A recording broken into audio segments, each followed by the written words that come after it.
राधे राधे। आप सभी का स्वागत है देवताओं की कहानी में। आज हम सब सुकन्या की कथा सुनेंगे, तो आइए शुरू करते हैं। देविक भागवत के अनुसार देवताओं में सूर्य सबसे श्रेष्ठ हैं। उनका नाम विवस्वान भी है। उनके पुत्र वैवस्वत मनु थे। वैवस्वत मनु से इक्ष्वाकु तथा सरयाति आदि 9 पुत्र और उत्पन्न हुए, जिनमें से सरयाति एक ऐश्वर्यशाली राजा थे, जिनकी 4000 पत्नियां थी।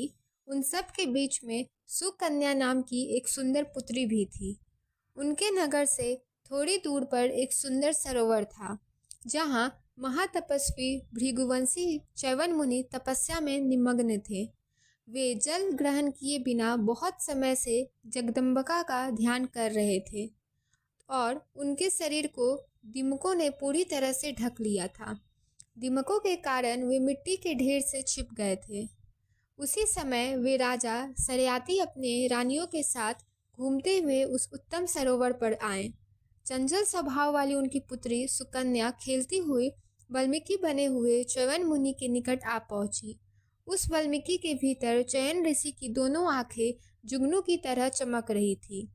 सुकन्या ने कोटुलवश कांटे से दोनों आंखों को खोद दिया, जिससे रक्त प्रवाह होने लगा और च्यवन मुनि अंधे हो गए। सुकन्या के इस कृत्य से राजा के साथ आने वाले सभी सैनिक और मंत्री कष्ट में पड़ गए। उनका मलमूत्र अनुभूत हो गया। राजा को जब यह बात मालूम हुई तो उन्होंने च्यवन ऋषि से क्षमा प्रार्थना की। च्यवन ऋषि ने यह इच्छा व्यक्त की कि क्या आप सुकन्या से मेरा विवाह कर दें। इससे राजा अत्यंत चिंतित हो गए, परंतु सुकन्या के द्वारा स्वीकृतिपूर्वक आग्रह करने पर राजा ने च्यवन ऋषि से सुकन्या का विवाह करा दिया। सुकन्या वल्कल आदि धारण कर च्यवन मुनि की सेवा में संलग्न हो गई। सुकन्या पतिव्रत धर्म का पूर्ण पालन करती हुई वृद्ध एवं अंधे पति च्यवन ऋषि की सेवा में पूर्ण तत्पर थी। उन्हीं दिनों किसी समय सूर्यपुत्र दोनों अश्विनी कुमार क्रीड़ा करते हुए च्यवन मुनि के आश्रम के पास आ पहुँचे। वे स्वर्ग से सुंदरी सुकन्या को देखकर उसकी ओर कामसक्त हो गए। सुकन्या से पूरी बात जानकर उन्होंने उसे च्यवन मुनि की सेवा से विरत करने का प्रयास किया, परंतु सुकन्या पतिपरायण होने के कारण दृढ़ता से उनकी बातों का विरोध किया।